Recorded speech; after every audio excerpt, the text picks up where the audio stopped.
বছর। 3 থেকে 6 বছর। 0 থেকে নয় কিন্তু, সম্ভবত সম্ভবত 2.5 থেকে 6 বছর। না নিয়ম হচ্ছে 3 3 থেকে বছর। 6 তিন নিয়ম হচ্ছে বছর 3 থেকে 6। হ্যাঁ, নিয়মটা কিন্তু 3 থেকে 6 বছর। হুম, নিয়মটা হলো 3 থেকে 6 বছর। 6 বছর থেকে 3 বছর বাচ্চাদের কথাবার্তা শেখাবেন। হ্যাঁ, মানে ছোটদের, আরো ছোটদের না, মানে মানে যে পড়ানো হয়, যেটা যাদের জন্য প্রাক প্রাথমিক শিক্ষা, সেটা হচ্ছে 3 থেকে 6। 3 থেকে 6 পর্যন্ত তারা আইসিডি সেন্টারে পড়বে, এবং যখনই 6 পার হয়ে যাবে তখন সে কোন স্কুলে যাবে? তখন সে প্রাইমারি প্রাথমিক স্কুলে যাবে। স্কুল। তখন সে কিন্তু প্রাইমারি স্কুলে যাবে, তাই না? আচ্ছা, প্রাইমারি স্কুলটা কোন ক্লাস থেকে কোন ক্লাস পর্যন্ত? 1 থেকে 5। 1 থেকে 4 পর্যন্ত। 1 থেকে 4 নাকি 1 থেকে 5 পর্যন্ত প্রাথমিক শিক্ষা? 1 থেকে 5। 1 থেকে 4। 1 থেকে 5 হচ্ছে প্রাথমিক শিক্ষা। হ্যাঁ, 1 থেকে 5 হচ্ছে 5 প্রাথমিক শিক্ষা। আর 5 থেকে 8 হচ্ছে, সরি, 6 থেকে 8 হচ্ছে উচ্চ প্রাথমিক শিক্ষা। 6 থেকে 8 উচ্চ প্রাথমিক শিক্ষা। এবং 9, 10 হচ্ছে কি মাধ্যমিক শিক্ষা, এবং 11, 12 হচ্ছে উচ্চ মাধ্যমিক শিক্ষা। তারপরে তো উচ্চতর শিক্ষা, যেগুলো হচ্ছে বিএ, মানে বিএ, এমএ বা বিএসসি, এমএসসি, সেগুলো আরো উচ্চতর। তো আমাদের অতটুকু দরকার নেই, আমাদের হচ্ছে শুধু এটুকু জানলেই হবে যে প্রাক প্রাথমিক শিক্ষাটা কত ক্লাস থেকে কত ক্লাস, প্রাথমিকটা কত ক্লাস থেকে কত ক্লাস, আর উচ্চ প্রাথমিকটা কত ক্লাস থেকে কত ক্লাস। তাহলে প্রাক প্রাথমিক হচ্ছে প্রাক প্রাথমিক হচ্ছে 3 বছর থেকে শুরু করে 6 বছরের বাচ্চাদের জন্য। আর তারপরে 6 বছর থেকে শুরু করে, মানে অর্থাৎ ক্লাস 1 থেকে ক্লাস 5 পর্যন্ত, 6 থেকে 11 বছর পর্যন্ত প্রাথমিক শিক্ষা। 11 থেকে 14 পর্যন্ত হচ্ছে উচ্চ প্রাথমিক শিক্ষা। এবং হচ্ছে কি, আমাদের দেশের যে জাতীয় শিক্ষানীতি, সেখানে হচ্ছে এতদিন পর্যন্ত পাস ফেল প্রথা তুলে দেওয়া হয়েছিল। তোমরা নিশ্চয়ই এটা রিসেন্টলি খবরে দেখেছো। পাস ফেল প্রথা কিন্তু আমরা অনেকেই জানি যে শুধুমাত্র আমাদের রাজ্যেই, পশ্চিমবঙ্গে শুধুমাত্র পাস ফেল বোধহয় নেই, এখানে সবাই পাস, কিন্তু এটা জাতীয় শিক্ষানীতির একটা অংশ ছিল। জাতীয় ইন দ্য সেন্স গোটা দেশেই, যে সেখানে কিন্তু ফেল করানো যাবে না। তোমরা নিশ্চয়ই খবর দেখেছো, গত সপ্তাহেই আবার বলা হয়েছে যে ফেল ফিরিয়ে নিয়ে আসা হবে। হ্যাঁ, ফেল ফিরিয়ে নিয়ে আসা হবে, এবং সেখানে অনেক কিছু বলা আছে, তার মধ্যে দুটো শর্ত বলা রয়েছে, যে কোনো বাচ্চা যদি ফেল করে, তাহলে তার আবার পরীক্ষা নিয়ে নিতে হবে, যেন সেই বাচ্চাটা পাশ করে। তো দেখো, আলটিমেটলি ব্যাপারটা কি হলো, মানে যদি একটা বাচ্চা একবার ফেল করে, তাকে আবার পরীক্ষা নিতে বলা হয়েছে। উম, এবং তার আগে থেকে ক্লাস করতে বলা হয়েছে, মানে ক্লাস করানো হবে, ক্লাস করিয়ে আবার পরীক্ষা মানে নিতে হবে। তো এরকম ঝামেলার মধ্যে কোনো টিচার যাবেন না।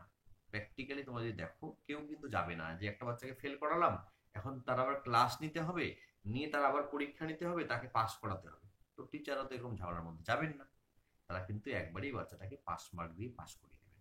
সুতরাং যেটা দেখা গেল, যে পাস ফেল ফিরে এলেও প্র্যাকটিক্যালি কিন্তু সেটা থাকলো না, ওই ফেল কিন্তু থাকলোই না, সবাই পাস। তবুও দেখবে সবাই পাস আপ টু ক্লাস 8, কোনো ফেল নেই। এটা একটা অন্য টপিক, তবুও আলোচনার টপিক যেহেতু, তোমাদের আসতেই পারে, জিজ্ঞেস করা হতেই পারে। তোমরা কেউ কি বলতে পারবে যে রাইট টু এডুকেশন, শিক্ষার অধিকার আইন 2009, এটা সম্পর্কে কেউ 1 লাইন 2 লাইন বলতে পারবে? শিক্ষার অধিকার আইন, আরটিই, আরটিইর ফুল ফর্ম জিজ্ঞেস করা হয়। আর বিশেষ করে যারা বিএড বা ডিএলএড করেছো, তাদের কিন্তু আরটিই, এসএসএ, এগুলো জিজ্ঞেস করা হবে। আমি তোমাদের নোটস হয়তো দিয়েছি, যদি না দিয়ে থাকি আমি স্যার, দেখে। হ্যাঁ, বলো, আসবে এটা। আরটি অর্থাৎ রাইট টু এডুকেশন বলতে বোঝায় 5 থেকে 14 বছরের শিশুদের সরকারিভাবে বই, খাতা, কলম সম্পূর্ণ ফ্রিতে দিয়ে এবং মিড ডে মিলের ব্যবস্থা করে তাদের শিক্ষা দেওয়া। আচ্ছা, 5 থেকে 14 নাকি 6 থেকে 14? 6 থেকে 14 কিন্তু, হ্যাঁ। স্যার, এটা মনে হ্যাঁ, মনে ছয় থেকে আসছে না। চোদ্দ ঠিক আছে। এবং তার হ্যাঁ, তুমি এটা ভালোই বলেছো, যে এই যে প্রাক প্রাথমিক, না, এই হচ্ছে কি মানে উচ্চ প্রাথমিক পর্যন্ত শিক্ষা দেওয়া, অর্থাৎ 14 বছর, 6 বছর থেকে শুরু করে 14 বছর পর্যন্ত বাচ্চাদের হচ্ছে বিনামূল্যে শিক্ষার ব্যবস্থা করা, মানে সমস্ত কিছু রকম ভাবে সহায়তা করে, হ্যাঁ। বই, খাতা দিয়ে, পেন দিয়ে তাদের সেটা পড়াশোনার ব্যবস্থা করা, এটা হচ্ছে একটা বৈশিষ্ট্য। এছাড়াও আরো অন্যান্য অনেকগুলো পয়েন্ট রয়েছে, সেগুলো তোমরা দেখে নিলেই পরে বলতে পারবে। তো আইসিডিএস, এই যে বিষয়টা আইসিডিএস আমরা বলছি, যে ইন্টিগ্রেটেড চাইল্ড ডেভেলপমেন্ট সার্ভিসেস, এটাকে আমরা বাংলায় কি বলছি? সুসংহত শিশু বিকাশ সেবা সমূহ। আইসিডিএস কত সালে চালু হয়েছে তোমরা সকলেই জানো? 1975 সালে। 75 সালে তো ছিল। 1975 সালে আইসিডিএস চালু হয়েছে। আচ্ছা, কত তারিখে? 1975 সালে 2 অক্টোবর। দোসরা অক্টোবর। হ্যাঁ, 2রা অক্টোবর, ঠিক আছে, 2রা অক্টোবর। আচ্ছা, স্যার একটা কথা ছিল, হ্যাঁ সুচিতা বলো।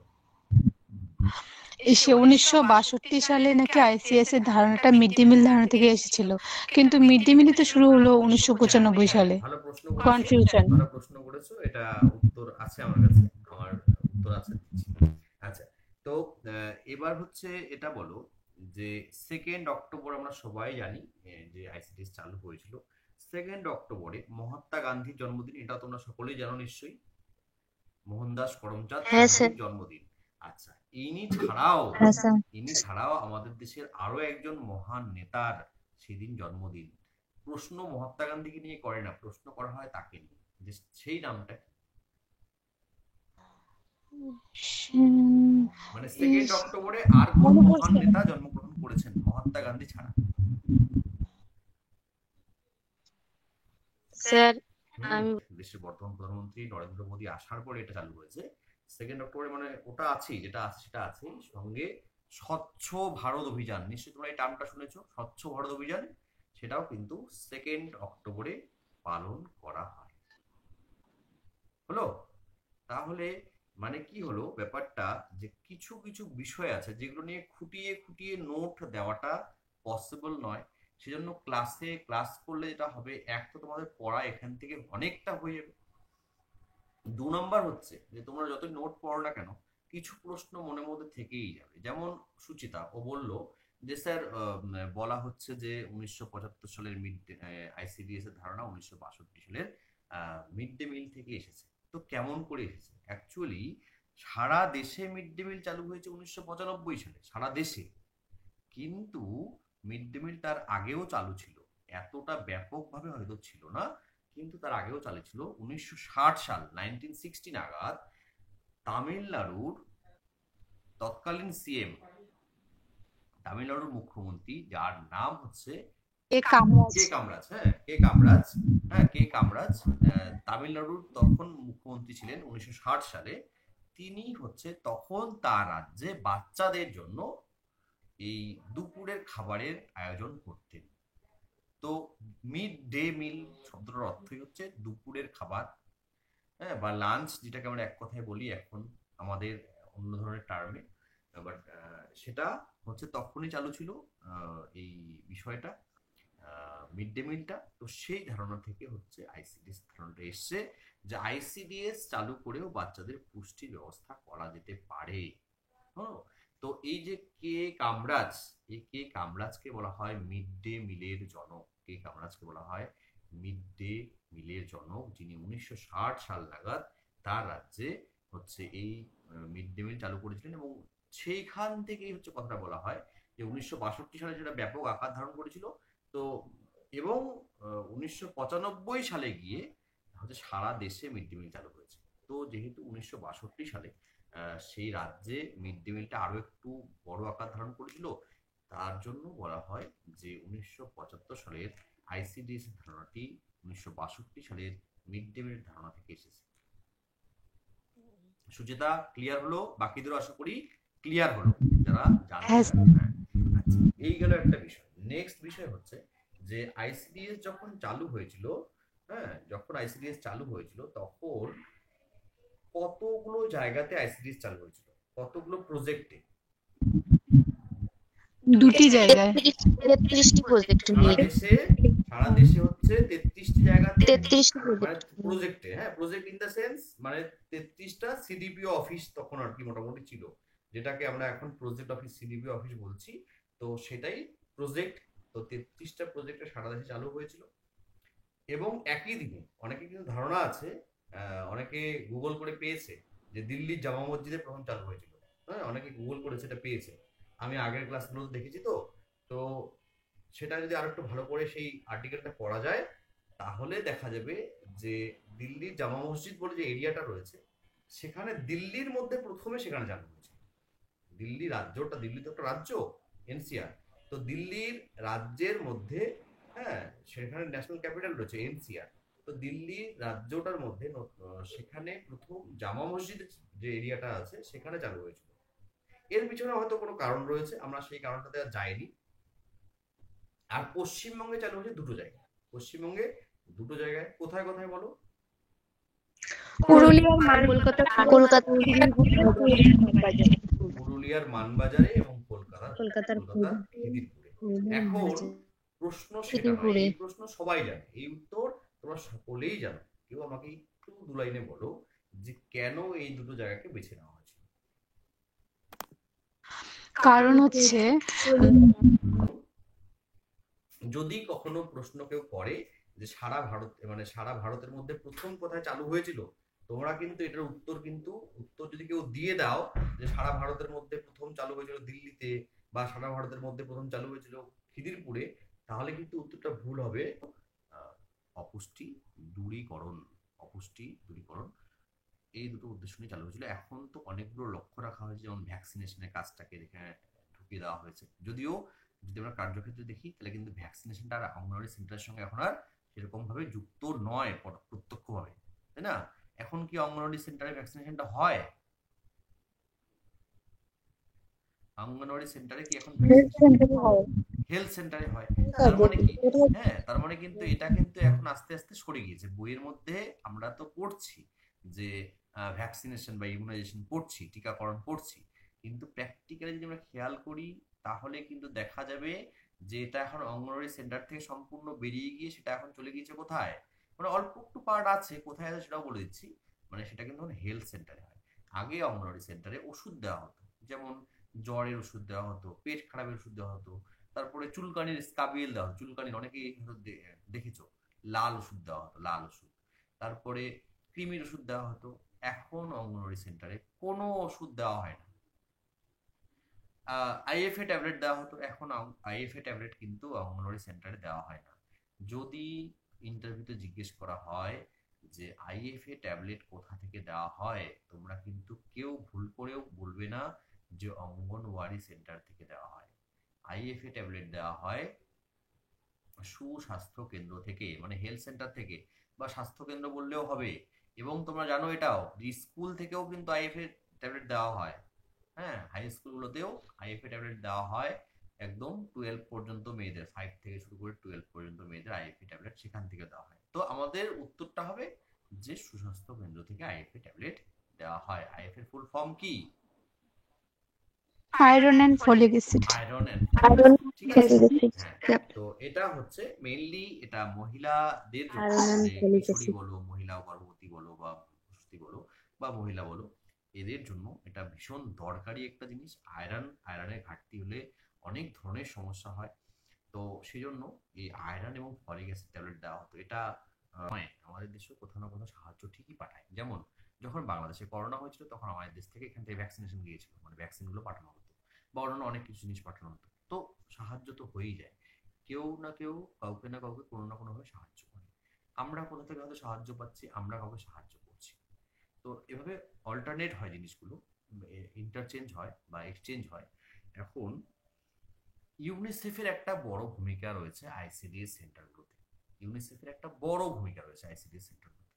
ইউনিসেফ অনেক বড় অর্থ সাহায্য করে থাকে আমাদের দেশে আইসিডিএস সেন্টারগুলো রান করার জন্য।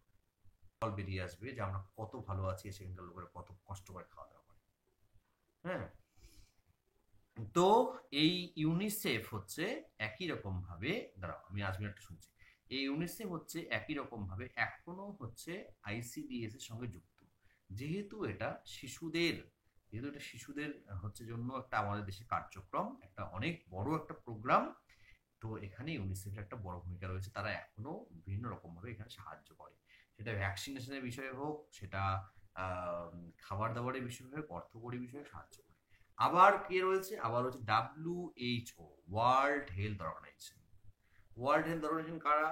এরা কিন্তু সারা বিশ্বের মানব জাতির, হ্যাঁ মানে সেখানে স্ত্রী পুরুষ নির্বিশেষে সকলেরই, হ্যাঁ সকলেরই মানব জাতি সকলেরই স্বাস্থ্যের বিষয়টা এনারা দেখেন। তো আমাদের আইসিডিএস এ হচ্ছে মানে ইন্টারন্যাশনাল দুটো বিষয় রয়েছে, একটা হচ্ছে ইউনিসেফ, একটা হচ্ছে WHO। এছাড়াও আমাদের দেশের ICMR রয়েছে, হ্যাঁ তাদেরও ভূমিকা অবশ্যই রয়েছে, কারণ সেটা হচ্ছে আমাদের দেশের রিসার্চ অর্গানাইজেশন, তাদের একটা বড় ভূমিকা রয়েছে ICMR। তো এই এতগুলো কথা বললাম এই জন্য যে তোমাদের কাউকে কাউকে জিজ্ঞেস করা হতে পারে যে তুমি কেন হেল্পার হতে চাও বা ওয়ার্কার হতে চাও। এই বিষয়টা যদি সেখানে প্রেজেন্ট করতে পারো, ঠিক আছে, তাহলেই কিন্তু দেখবে যে তারা কিন্তু খুশি হবেন এবং তোমাকে যেখানে ভাবছিলেন যে এতক্ষণ তারা 8.5 নাম্বার দেবেন, তারা কিন্তু 9.5 নাম্বার দিয়ে দেবেন, বা এতক্ষণ ভাবছিলেন যে 6.5 দেবেন, তারা 7.5 দিয়ে দেবেন, মানে আরো একটু নাম্বার বেড়ে যাবে যখন ক্যান্ডিডেটের মধ্যে দেখবেন তিনি যে ক্যান্ডিডেটের মধ্যে কি রয়েছে, যে পজিটিভ অ্যাটিটিউড রয়েছে, তার মধ্যে উৎসাহ রয়েছে বিষয়টা নিয়ে, তার মধ্যে আগ্রহ রয়েছে। এই দেখো আমি 1 ঘন্টা 14 মিনিট হয়ে গেল, আমি একা বক বক বক বক করে গেলাম। কেমন করে? আমি কি এগুলো নিয়ে বই নিয়ে পড়েছি নাকি? পড়িনি তো। আমি তোমাদের এই ক্লাস করাতে করাতে করাতে করাতে অনেকগুলো বিষয় আমার জানা, অনেকগুলো বিষয় আমি জানি, আমার জানা হয়েছে, তাই আমি কিন্তু এক নাগাড়ে বলে যেতে পারছি। তো এভাবে হচ্ছে যদি তোমরা গল্পের মতো করে বিষয়গুলোকে দেখো, নোটগুলোকে নোটের মতো করে না দেখে মনে যেন করো যে একটা গল্পের বই পড়ছি, তাহলে দেখবে নোটটা পড়তে বেশি সুবিধা হচ্ছে। আর যদি কেউ দেখো, কারো যদি মনে হয় আচ্ছা এতগুলো PDF, 12, 13টা, 14টা, 15টা PDF, সেগুলোর মধ্যে আবার 10টা 12টা করে পৃষ্ঠা রয়েছে কোনো কোনোটাতে, তাহলে কেমন করে এতগুলো পড়বো? তাহলে দেখবে শেষ পর্যন্ত কোনো পড়া তোমাদের হবে না। তো যারা এখানে বুদ্ধিমতী রয়েছে, তারা কিন্তু সেই বিষয়টা নিজেদের মতো করেই পড়াশোনা করে নেবে বলেই আমি বিশ্বাস করি। কারণ তোমরা প্রত্যেকেই হচ্ছে লিখিত পরীক্ষায় পাশ করেছো, যদিও তোমাদের কম্পিটিশনটা একের সঙ্গে অন্যের নয়, তবুও নিজের বেস্ট লেভেলটাকে কিন্তু সেখানে দিয়ে আসতে হবে, নিজের লেভেল বেস্ট সেখানে দিয়ে আসতে হবে, যেন তোমার যে ইন্টারভিউ হলো, তোমার পরে যে বা তোমার আগে যে ইন্টারভিউ দিয়েছিল, তাদের দুজনের ইন্টারভিউর থেকে বা তাদের 5 জন 10 জনের ইন্টারভিউর থেকে তোমার ইন্টারভিউটা সবার থেকে ভালো হয়। সেই হিসেবে কিন্তু তোমরা হচ্ছে সেখানে প্রস্তুতি নিয়ে যাবে, সময় তোমরা পাবে বলেই আমি এক্সপেক্ট করছি, আমি আশা করছি। কি বলা হয় ইংরেজি থেকে বলা হয়, জিজ্ঞেস করা হয়। তো IMR হলো ইনফ্যান্ট মর্টালিটি রেট বা শিশু মৃত্যুর হার, আর IMR আর MMR হলো ম্যাটারনাল মর্টালিটি রেট বা মাতৃ মৃত্যুর হার। ঠিক আছে, তো এই হলো দুটো ফুল ফর্ম যেগুলো জিজ্ঞেস করা হয়। আচ্ছা, এবার ICDS সেন্টারে কি কি পরিষেবা দেওয়া হয় এগুলো তোমরা সবগুলো নিজেরাই পড়বে, যেমন পুষ্টি, যেটা সাপ্লিমেন্টারি নিউট্রিশন প্রোগ্রাম। আচ্ছা, এই প্রসঙ্গে বলি যে সাপ্লিমেন্টারি নিউট্রিশন প্রোগ্রাম তোমরা হয়তো অনেকবার করে পড়েছো, বা SNP অনেকেই পড়েছো। তো এই সাপ্লিমেন্টারি নিউট্রিশন এটা কখন বাচ্চাদের দেওয়া হচ্ছে, কোন দিন, কখন, কিভাবে দেওয়া হচ্ছে?